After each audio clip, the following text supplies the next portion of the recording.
Just like the event that your plane goes down, when you're on an airplane, the first thing that you'll hear before you take off is that in the event there's a lack of oxygen in the plane, if you're traveling with any small children or any elderly, when the mask drops, what's the first thing you're supposed to do? Well, isn't that selfish to put the mask on yourself before you're putting it on your own kids? Why do you think they tell you to do that? If you can't help yourself, you can't help anybody else. I remember my mom had me at 19 years old, and what a lot of people don't know is she went away to school for over a year and left me with my grandmother and then came back. I know that wasn't what she wanted to do. I know that wasn't what I wanted her to do. But eventually things worked out in our life because of that single mother making sacrifices, putting the mask on herself to come back and put the mask on me. So a lot of people ask, well, where do you get this work ethic from? I just watched it in a woman. I watched her make sacrifices. I watched, and then I just hold myself to that standard. And as hard as people think I work, I never feel like I've ever outworked my mother. And so you have to understand that you have to first help yourself before you can help the person next to you. Okay. Now, Marcus, when you were 19 coming in, what would be a tip you would give for someone to focus on that young? What would be the main thing they should focus on? To start off all their distractions. You know, being 19, being young, you have distractions at any age, but when you're younger, you're faced with a lot of temptations. You know, a lot of partying, a lot of socializing, a lot of time that you end up giving to places that don't give you any return back. So I think starting off distractions and making sure that the people that you associate with are ones that are going to make you better. When I was 19, I didn't have a whole lot of those people around me that were my age and could make me better. Therefore, I had to do a lot of inventory check and check my circle and make my circle a lot smaller to go where I was trying to go. So, with you both being successful entrepreneurs, what's the one thing you know today that you wish you knew when you started? I'll pass it to Darren first. Yeah, that list is so long.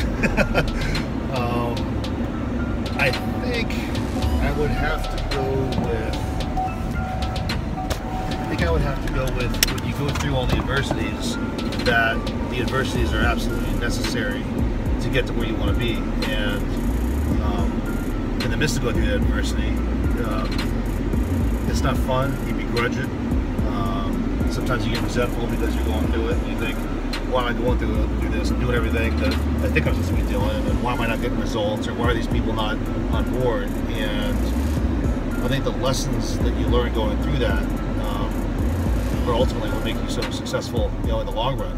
And so I know a lot, I don't know what you sound, but I know a lot of people as they're going through it, I'm gonna say they're whining and complaining about it, but they're kind of whining and complaining about it because they don't want to have to go through that pain. They don't realize that to get to your level, that it's absolutely necessary. There's no get out of jail free card. What would be some of your top tips for people starting a business, and how to be patient to you know, aim for getting what you want?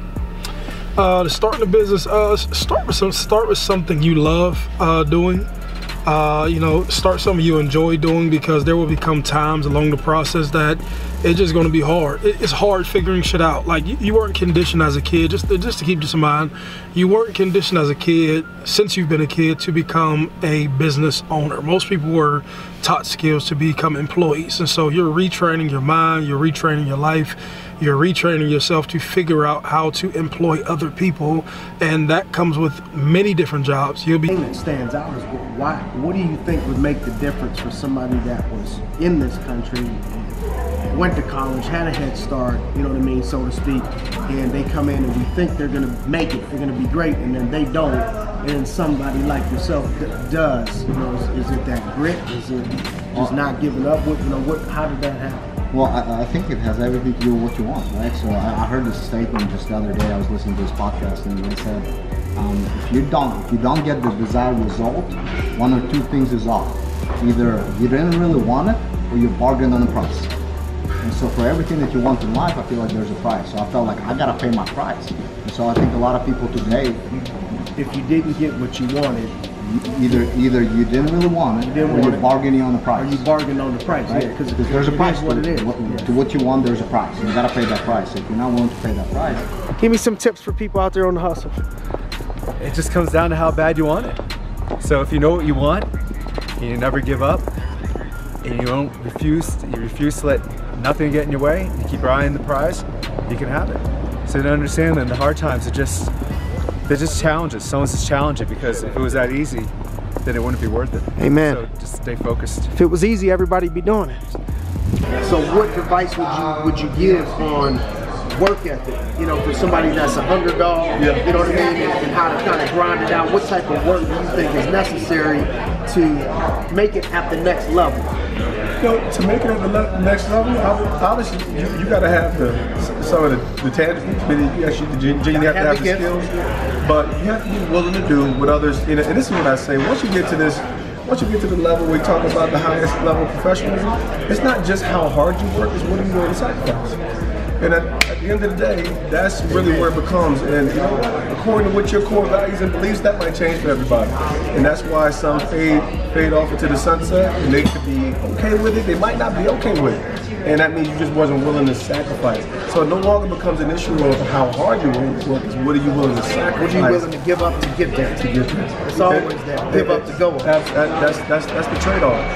Having coached Simon and many other kids, what are some of the most important qualities you try to instill into the kids that are on your team? Well, many of the same things he said today inside. You know, and I was just telling Simon, I have a daughter that's a pretty good golfer, and in fact coming to Youngstown to play golf. It's all about work ethic. You got to be willing to do what other people aren't willing to do, and if you do those things, you set yourself up for success, because not everybody's going to get up at 6 a.m. to do, you know, whether it's weight training, whether it's running, whether it's working on whatever skill, you know, athletically or academically. So I think the work ethic that Simon had instilled in him from an early age, and you know, he used things that maybe happened in his life as inspiration and as motivation, I should say. His work ethic and the work ethic that, you know, you try to instill in all your players is something that once they leave you, it'll carry on with them for the rest of their lives. What are some tips you guys give so you don't get overwhelmed in the process? Just always try to focus on 2 to 3 things to improve my skill set and to develop myself and improve my game. So whether it's, you know, football, you know, whether you got to hit squats to get your leg strength better, or, you know, bench press to get your to push off, you know, more. Basketball, working on your left hand. So in business, it's no different. You pick out 2 or 3 things that you know are going to improve your game immediately for that upcoming week. So in our business, it could be collection referrals, mastering that component. It could be mastering sitting down with seniors. That was a component that was real difficult for me when I was new to the business, is being so young, sitting down with people that were my grandparents' age and trying to give them, you know, feedback and wisdom on what they need to do for their life. So that would be my take. Have you ever been successful at something that haven't been 100% committed to? Have you ever been super successful at something that you weren't committed to? It's hard to be super successful to something that you're not super committed to. Because to be super successful at something, you're going to be super tested. And the only way to be super successful is to be super tested. And the only way to be super tested and make it through is you have to be super committed.